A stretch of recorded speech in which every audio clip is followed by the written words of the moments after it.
Thank you, Chief, and I'll cede the rest of my time to Mr. Morris.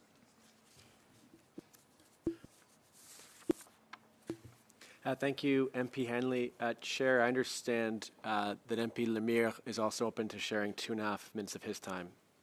Is that your understanding as well? Yes. Excellent. Okay. Merci, Sébastien. Thank you, Brendan. Thank you, Sébastien. Chief Hill and Councillor Fraser, I just so appreciate you both being here to help us understand the reality of what folks in your community are facing. That what we get told, here's the quote from Indigenous Services Canada, quote, all residents of 6 nations of the Grand River have access to safe drinking water.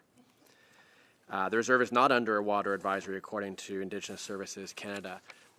So can we just get clarity for the record? Councillor Fraser, I believe you just finished sharing with a colleague that 70% of residents at 6 nations do not have access to clean drinking water. Can you clarify that? What percentage of residents do not have access today to safe drinking water from the tap? Let me just bring you up to speed statistically on that. 30% of our community is on the water line from our plant, our water plant. Okay, 70% have to use either cisterns or wells.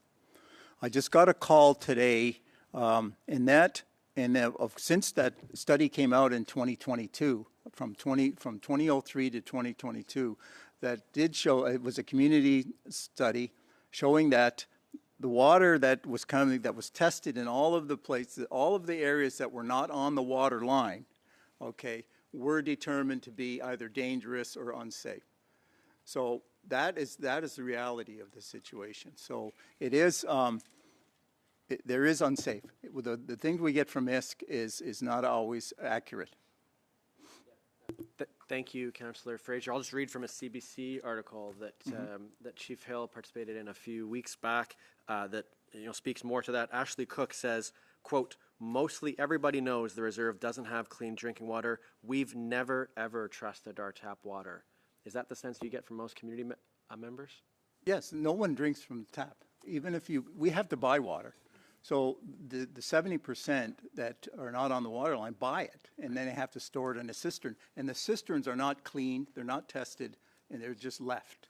So then if we shift to what this committee could do to make progress, I understand another colleague asked if Chief Hill, if you'd been consulted. We're being told that consultations began in 2018. You already answered that you were not consulted, Chief Hill. I recognize you were also newly elected in November of last year. Has anyone at 6 Nations been consulted that you both know of to date at 6 Nations of the Grand River? Go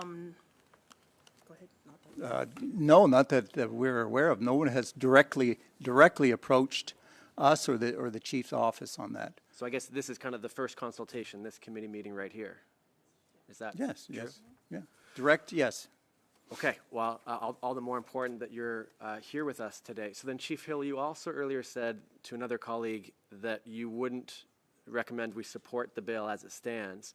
You shared a number of proposed amendments for the committee to consider, including language like must provide and must ensure in place of the government being required to provide best efforts for clean drinking water. If those amendments were passed, do you believe it's possible the bill could be improved to have it be something that would be helpful to you? I can go. Am I on? Oh, I think there's a few more, and what I talked about, legally recognized government. So that one, recognize access to safe drinking water as a human right through inclusion of a new subsection. Requiring achievement of outcomes, not simply best efforts, what I talked about, the wording.